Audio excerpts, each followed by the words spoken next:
अंधा और लंगड़ा दो मित्रों की कहानी। एक गांव में दो मित्र रहते थे, अंधा और लंगड़ा।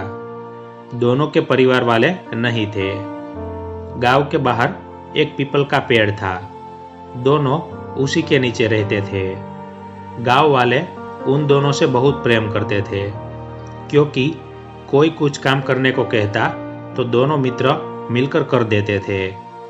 गांव का हर व्यक्ति उन दोनों को सुबह शाम कुछ खाने को दे देता था। दोनों आपस में मिलजुल कर प्यार से खा लेते थे।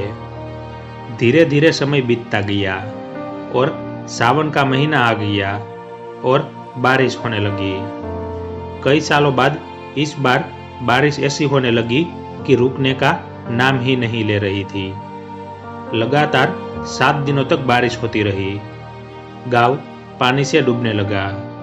गांव में त्राही त्राही मच गया। गांव छोड़कर लोग भागने लगे। अंधे ने कहा लंगड़े से, भाई ये आवाज कैसी आ रही है?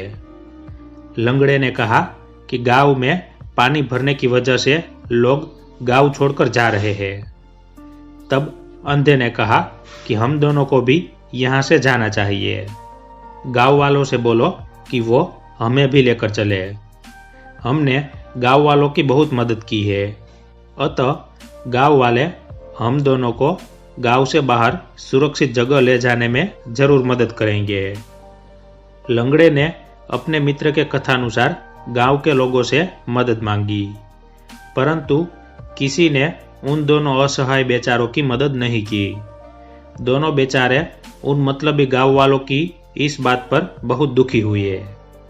लंगड़ा बेचारा रोते गिड़गिड़ाते हुए गांव के लोगों से बोला, भाई मुझे लेकर जाने में आप लोगों को तकलीफ हो सकती है, परंतु मेरे अंधे मित्र को ले जाने में तो कोई तकलीफ नहीं होगी, तो कृपया करके मेरे इस अंधे मित्र को लेकर चले जाइए। तभी अंधा मित्र अपने लंगड़े मित्र की इस बात को सुनकर रोने लगा और बोला कि मैं यही तुम्हारे साथ इस बाढ़ में डूबकर मर जाऊंगा, किंतु तुम्हें अकेले यहाँ छोड़कर नहीं जाऊंगा मित्र।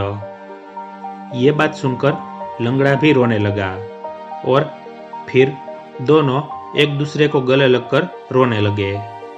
इसी बीच बिजली की गड़गड़ाहट और बारिश बहुत तेज होने लगी। गांव के सभी लोग गांव छोड़कर चले गए थे और ये दोनों बेचारे इस दुख भरी बेला में अपने अंतिम घड़ी का इंतजार करने लगे। तभी लंगड़ा मित्र अंधे मित्र से कहने लगा कि मैं अपने पैरों से चल नहीं सकता था, लेकिन भाई तुम उनके साथ चले जा सकते थे। वो तुम्हें बस रास्ते बताते जाते और तुम उसी रास्ते उनके साथ सुरक्षित जगह पहुंच जाते, जिससे तुम्हारी जान बच जाती। तभी अचानक अंधे ने खुश होते हुए लंगड़े से कहा कि भाई अब हम दोनों की भी जान बच जाएगी। लंगड़े ने कहा, वो कैसे? अंधे ने कहा, भाई तुम नहीं चल सकते, लेकिन मैं तो चल सकता हूं ना। मतलब? लंगड़े ने कहा। फिर अंधे ने कहा, तुम मेरे कंधे पर बैठ जाओ और फिर इशारे से बोलकर सुरक्षित रास्ते की तरफ चलने में तुम मेरी मदद करना, जिससे हम दोनों यहाँ से सुरक्षित जगह चले जाएंगे। लंगड़ा अंधे की बात को समझ गया और फिर अंधे के कंधों पर बैठकर उसके बताए गए बात के अनुसार अंधे को मार्गदर्शन देने लगा। अंततः वो दोनों मित्र सकुशल सुरक्षित स्थान पर पहुंच गए। उन दोनों दोस्तों ने चाहे दुख हो या सुख हो, वे हमेशा एक साथ एक दूसरे की भलाई सोचते थे। समझदारी, ईमानदारी, प्यार और घनिष्ठ मित्रता के बलबूते उन दोनों की जान बच गई। इस कहानी से हमें यह शिक्षा मिलती है कि हमें अपने मित्र की हमेशा सहायता करनी चाहिए। कोई भी समस्या हो, हमेशा अपनी मित्रता निभानी चाहिए, क्योंकि सच्चा मित्र वही होता है जो दूसरे मित्र के प्रति हमेशा ईमानदार हो, हर वक्त उसके भलाई के बारे में सोचे। ऐसी सोच रखने वाले दोस्तों को दुनिया की कोई भी बुरी ताकत उन्हें झुका नहीं सकती। वे हमेशा हर लड़ाई एक साथ मिलकर जीत लेंगे। धन्यवाद।